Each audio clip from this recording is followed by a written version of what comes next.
As he thought of lunch, he pressed his hand against the package under his jacket. It was also under his shirt, wrapped in a handkerchief and lying for warmth against the naked skin. Otherwise, the bread would freeze. He smiled contentedly to himself as he thought of those pieces of bread, each of which enclosed a generous portion of cooked meat. He plunged among the big pine trees. The trail was not well marked here. Several inches of snow had fallen since the last sled had passed. He was glad he was without a sled. Actually, he carried nothing but the lunch wrapped in the handkerchief. He was surprised, however, at the cold. It certainly was cold, he decided, as he rubbed his nose and face with his mittened hand. He had a good growth of hair on his face, but that did not protect his nose or the upper part of his face from the frosty air. Following at the man's heels was a big native dog. It was a wolf dog, gray-coated and not noticeably different from its brother, the wild wolf. The animal was worried by the great cold. It knew that this was no time for traveling. Its own feeling was closer to the truth than the man's judgment. In reality, it was not merely colder than 50 below. It was colder than 60 below, then 70 below. It was 75 below zero.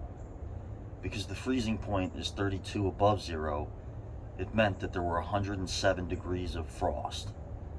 The dog did not know anything about temperatures. Possibly in its brain there was no understanding of a condition of very cold, such as was in the man's brain. But the animal sensed danger. Its fear made it question eagerly every moment of the man, as if expecting him to go into camp or seek shelter somewhere and build a fire. The dog had learned about fire, and it wanted fire. Otherwise, it would dig itself into the snow and find shelter from the cold air.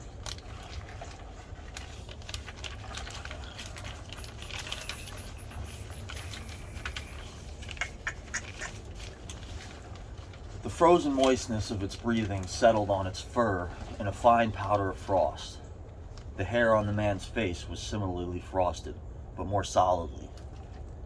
It took the form of ice and increased with every warm, moist breath from his mouth. Also, the man had tobacco in his mouth. The ice held his lips so tightly together that he could not empty the juice from his mouth. The result was a long piece of yellow ice hanging from his lips. If he fell down, it would break like glass into many pieces. He expected the ice formed by the tobacco juice, having been out twice before when it was very cold. But it had not been as cold as this, he knew. He continued through the level of frost for several miles. Then he went down a bank to the frozen path of a small stream. This was Henderson Creek, and he knew he was 10 miles from where the stream divided. He looked at his watch. It was 10 o'clock. He was traveling at the rate of 4 miles an hour. Thus he figured that he would arrive where the stream divided at 12:30. He decided he would eat his lunch when he arrived there. The dog followed again at his heels, with its tail hanging low, as the man started to walk along the frozen stream. The old sled trail could be seen, but a dozen inches of snow covered the marks of the last sleds. In a month, no man had traveled up or down that silent creek. The man went steadily ahead. He was not much of a thinker.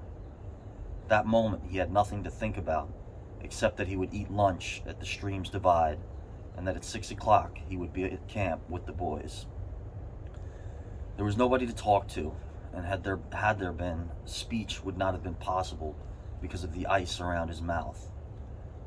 Once in a while, the thought repeated itself that it was very cold, and that he had never experienced such cold. As he walked along, he rubbed his face and nose with the back of his mittened hand. He did this without thinking, frequently changing hands. But with all his rubbing, the instant he stopped, his face and nose became numb. His face would surely be frozen. He knew that, and he was sorry that he had not worn the sort of nose guard Bud wore when it was cold. Such a guard passed across the nose and covered the entire face. But it did not matter much, he decided. What was a little frost? A bit painful, that was all. It was never serious. Empty as the man's mind was of thoughts, he was most observant. He noticed the changes in the creek, the curves, and the bends, and always he noted where he placed his feet. Once, coming around a bend, he moved suddenly to the side, like a frightened horse. He curved away from the place where he had been walking and retraced his steps several feet along the trail. He knew the creek was frozen to the bottom. No creek could contain water in that winter. But he knew also that there were streams of water that came out from the hillsides and ran along the snow and on top of the ice of the creek. He knew that even in the coldest weather, these streams were never frozen, and he also knew their danger. They had pools of water under the snow that might be 3 inches deep or 3 feet. Sometimes a skin of ice half an inch thick covered them, and in turn was covered by the snow. Sometimes there was both water and thin ice, and when a man broke through, he could get very wet. That was why he had jumped away so suddenly. He had felt the ice move under his feet. He had also heard the noise of the snow-covered ice skin breaking. And to get his feet wet in such a temperature meant trouble and danger. At the very least, it meant delay, because he would be forced to stop and build a fire. Only under its protection could he bare his feet while he dried his socks and moccasins. He stood and studied the creek bottom and its banks. He decided that the flowing stream water... See you tomorrow.